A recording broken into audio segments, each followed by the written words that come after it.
اس کو بدلتا ہوا دیکھ رہے ہیں؟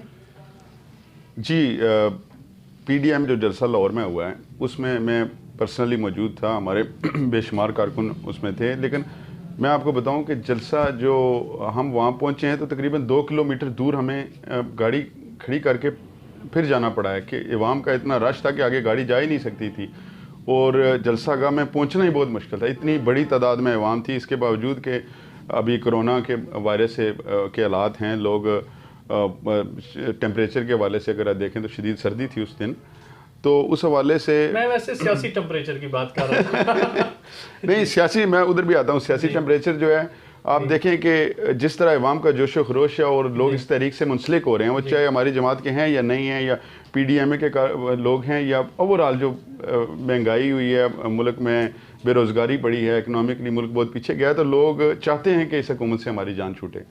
تو اس حوالے سے اگر آپ دیکھیں تو بے شمار میں سمجھتا ہوں کہ ہمارا جلسہ بہت کامیاب تھا، اور سیاسی ٹیمپریچر کے حوالے سے میں دیکھ رہا ہوں کہ یہ گورنمنٹ 1-1.5 مہینے سے زیادہ نہیں چل سکتی اب. ٹھیک ہے.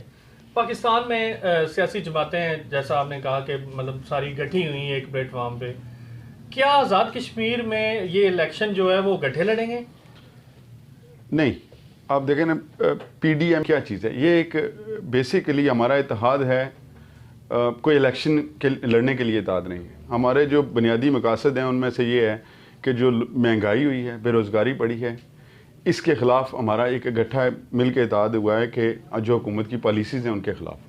پھر اس سے بڑھ کر جو پاکستان میں الیکشن کے حوالے سے تحفظات ہیں ہمارے، جو پچھلے الیکشن ہوئے ہیں، پی ڈی ایم اے سمجھتی ہے کہ وہ الیکشن ہی نہیں ہوئے، وہ سلیکشن ہوئی ہے.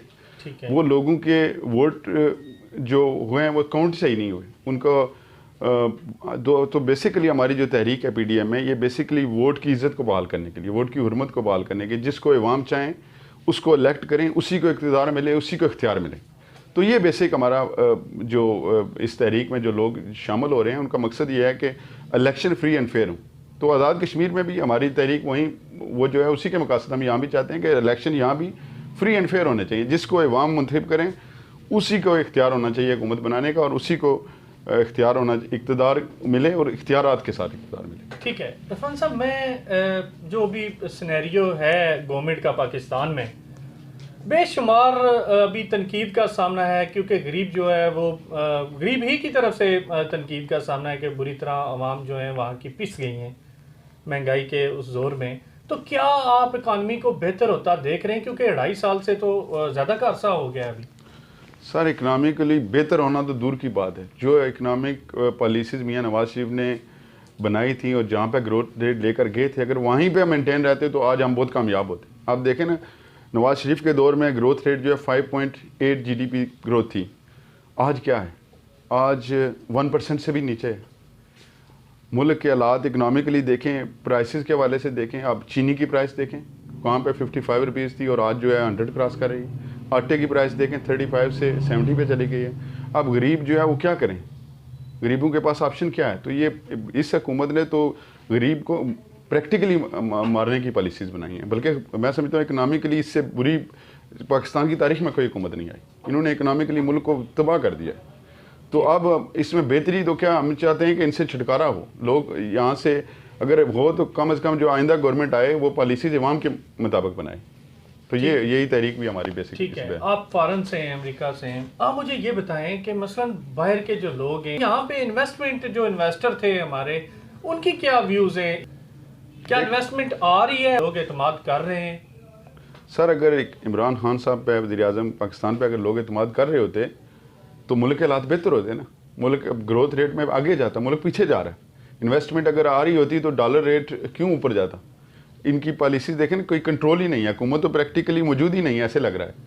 آپ کس حوالے سے دیکھیں اکنامکلی کہاں پہ آپ کو کامیابی نظر آتی ہے؟ کہیں ایک سیکٹر بھی ایسا نہیں ہے جہاں پہ آپ یہ کہہ سکیں کہ اس حکومت کی پالیسی سے یہ سیکٹر بہتر ہوا ہے. کوئی ایک سیکٹر ایسا نہیں ہے. تو لوگ کیسے اس پہ اعتماد کریں؟ لوگ اعتماد کیوں کریں گے؟ لوگ اپنا پیسہ بیرون ملک سے یہاں کیوں انویسٹ کریں گے جب کہ نہ ملک کے سیاسی حالات ٹھیک ہے، نہ اکنامکلی ٹھیک ہے، نہ کوئی سیکیورٹی حالات بہتر ہوئے ہیں بلکہ بدتر ہو رہے ہیں. تو میں سمجھتا ہوں کہ میاں نواز شریف کے دور میں جو ہمیں کامیابی ہوئی ہے، سی پیک کا ایک پروجیکٹ آیا جو گیم چینجر تھا, انہوں نے اس کو بھی سلو ڈاؤن کر دیا بالکل. آپ دیکھیں پچھلے 2.5 سال میں کچھ پروگرس نہیں اس پہ ہوئی, بلکہ آرڈیننس کے ذریعے ان کو وہ بنا رہے ہیں. پارلیمنٹ بے تغیر ہو چکی ہے, تو حالات بدتر ہیں, کیوں لوگ انویسٹمنٹ کریں گے یہاں پہ. ٹھیک ہے. بیرون ممالک میں کشمیر کی آواز کو بہت زیادہ اٹھایا گیا. آپ جو اوورسیز ہمارے بھائی ہیں, وہاں پر آپ نے کشمیر کی آواز کو بہت بہتر طریقے سے اٹھایا. اس وقت آپ کیا پوزیشن دیکھ رہے ہیں؟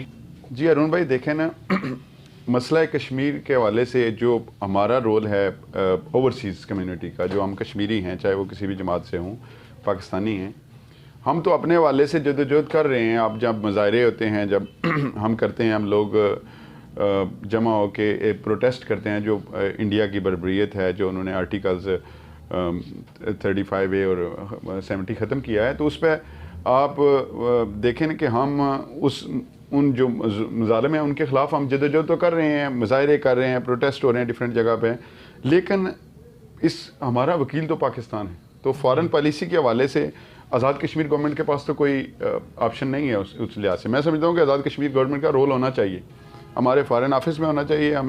ہمیں جہاں پہ مسئلہ کشمیر کی بات ہو تو آزاد کشمیر گورنمنٹ کو ریپرزینٹ کرنا چاہیے. تو اس حوالے سے میں سمجھتا ہوں کہ اتنا بڑا موقع جو انڈیا نے ظلم اور بربریت کی ہے, اس کو پاکستان اس طرح اجاگر نہیں کر سکا, سوائے 1-2 تقریروں کے آپ نے کہیں پہ ڈیلیور نہیں کیا. آپ کو کوئی نہ یونائٹڈ نیشن میں آپ کو سپورٹ حاصل ہوئی ہے, نہ OIC میں آپ کو سپورٹ حاصل ہوئی ہے, تو یہ بڑا انفارچونیٹ ہے. تو جدوجہد جاری ہے. انشاءاللہ ہم اپنی کمیونٹی تو ظاہر ہے کوشش کر رہی ہے, ہم امید کرتے ہیں کہ ہمارا وکیل بھی بہتر وکالت کریں گے. ٹھیک ہے, بہت شکریہ آپ کا. جی ناظرین آج آپ نے عرفان الحسن صاحب کی گفتگو سنی. اگلے پروگرام تک اپنے میزبان ہارون رشید کو اجازت دیجیے. اللہ حافظ.